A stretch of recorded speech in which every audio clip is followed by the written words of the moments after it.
seat. Make yourself comfy. I'm Carol Shorten.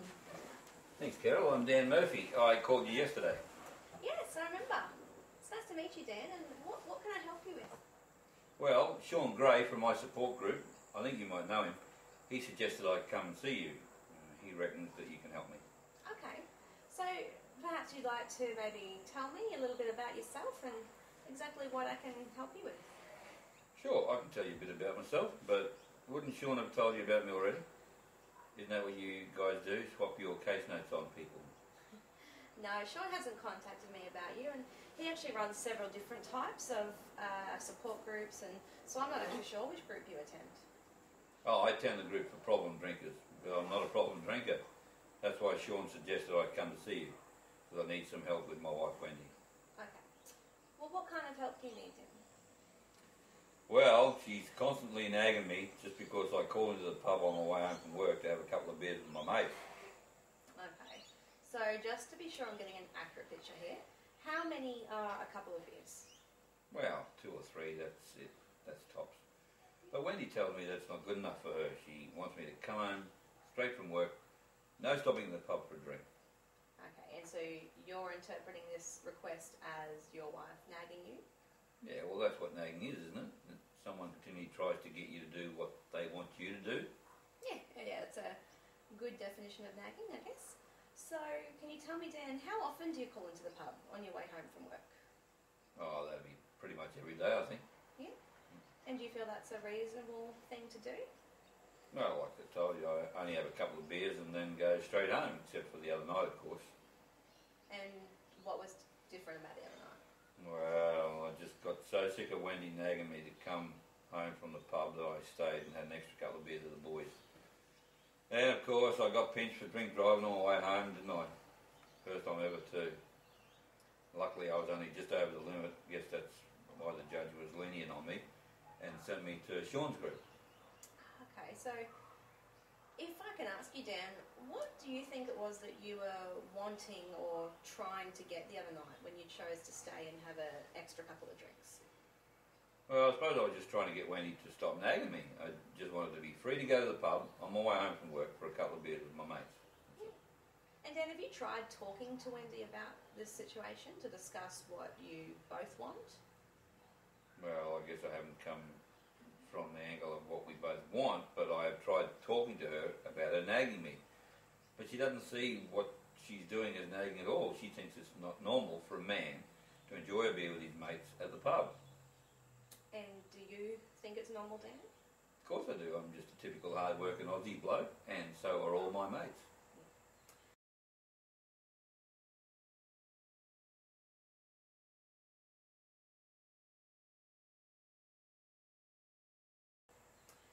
Okay, so tell me, Dan, what is it you do for a job?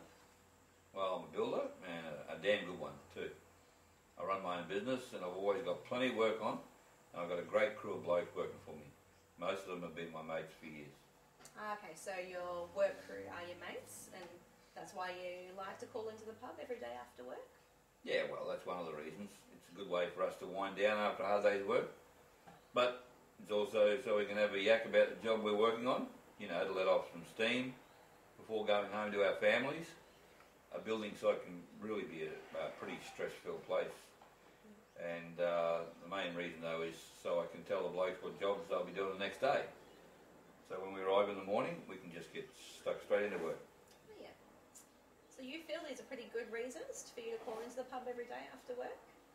Yeah, I do. And as I said before, we only have a couple of drinks, and then we head off home to our families. Yeah. Okay, now again, just to be sure I am getting a more accurate picture, what sort of things do you like to do on the weekend, Dan? Well, I like to spend the weekend with my family. Wendy and I usually do some gardening on Saturday morning, then take the kids to their sport in the afternoon. On Sunday we often go to the beach or the park and have a picnic, or we have a barbie at our place and invite some friends or rallies around, you know, just regular fun stuff.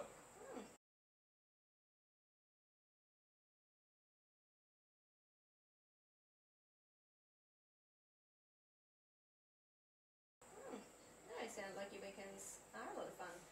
So, how can I help you today, Dan? What would you like to get out of our session here? Yeah, what I'd really like is for you to help me to get Wendy to stop nagging me. Okay. So, what have you tried so far to get Wendy to stop nagging you, and has anything worked at all so far? Well, I've tried talking to her about her nagging plenty of times, but that usually just ends up in another argument. And obviously, I tried outright resistance the other night, and we both know how that ended up. Yeah. Okay, so it seems like then your attempts to get Wendy to do what you want her to do have been just about as successful as her attempts to get you to do what she wants you to do? Oh, hang on a sec. No, I'm not trying to get Wendy to do anything other than stop nagging me. She's the one who's trying to get me to do what she wants me to.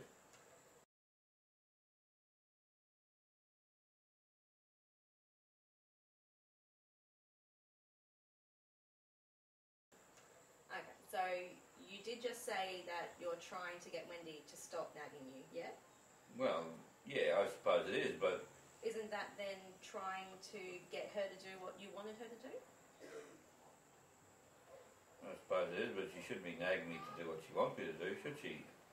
Yeah, well, quite apart then from whether she should or shouldn't, you've told me that she is, and you've also told me that you've been trying to get her to stop. So what you're both doing is, without realising it, trying to control each other. You know, and it seems to me that not only do neither of you really like the other person trying to control you, but it's not really working for either of you. And obviously that's because, in the end, the only person we can ultimately control is ourselves. Yeah, I suppose when you put it that way, Carol, you're right. Can I ask you, Dan, something a little out of left field? Yeah, sure. Yeah? Well, have you ever asked Wendy then why she doesn't want you to call into the pub on your way home from work? Well, she's told me she thinks it's not normal, even though I pointed out she spends her lunch hour every day having coffee or shopping with her girlfriends. And I'm really just doing the same thing after work, because me and the boys prefer to work through lunch and knock off early. Yeah, and I hear you there. So have you ever then asked Wendy why she thinks it's not normal? No, I've never asked her that because it's just a ridiculous statement. It's perfectly normal for me to have a drink with my mates. Just as normal as it is for Wendy to go shopping with her girlfriends. Okay. And so I hear that you think it's perfectly normal, but it's also pretty obvious that Wendy believes it's not normal. So, because she keeps telling you it's not, do you have any idea at all why your wife might believe it's not normal behaviour? Well, when you put it that way, I guess a possible reason might be that Wendy's father was an alcoholic. He used to spend more time at the pub than with his family, and when he did get home, he'd be drunk as a skunk and just go straight to bed to sleep it off. Yeah. But Carol, that's so far removed from our situation. I mean, I don't come home drunk every night. I don't ever even get drunk. Yeah. Okay, well Dan, how we perceive what is happening around us can at times actually bear very little resemblance to the real world.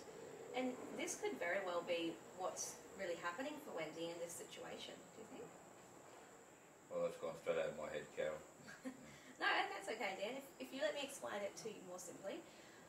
In much the same way that, you know, we filter the glare from sunlight through our sunglasses, we also see what's happening in the world around us through our knowledge filter. So this knowledge filter, it can be made up of all our experiences from, say, birth to present time. So we can interpret the real world through the lens of our previous experiences and the knowledge that we've gained about the world. So, for example, as Wendy's father spent all his time at the pub and came home drunk, she didn't really get to spend valuable time with her father, something that all children really want and need. So, for Wendy, the current information Dan is drinking at the pub is being interpreted through her knowledge filter that says, my father spent all his time at the pub and he was an alcoholic. Yeah, but I'm not an alcoholic, Carol. Yeah, and if you then can remember what I did just explain, how we perceive what's happening around us can actually at times bear little resemblance to the real world. So Wendy's nagging you to not go to the pub might more simply just be her best attempt to get her needs met. So, you know, by that I mean she wants to ensure that you continue to be a loving and attentive husband and father who spends quality time with his family. Yeah, okay, I can see the sense in what you're saying, but of course in reality there's absolutely no chance I'm going to become an alcoholic. I love my wife and family way too much for that. And, you know, you've just hit the nail right on the head there, Dan, because Wendy's perception of the current situation probably does bear very little resemblance to the reality of it. So I am glad, though, to hear you say that you love your wife and your family. Can you tell me, do you love Wendy enough to do whatever is necessary to help her in this situation? Yeah, absolutely. That's why I came to see you, to get you to help me with Wendy. Although I must admit this is turning out way differently from how I expected it to. I mean, different but better. Oh, good.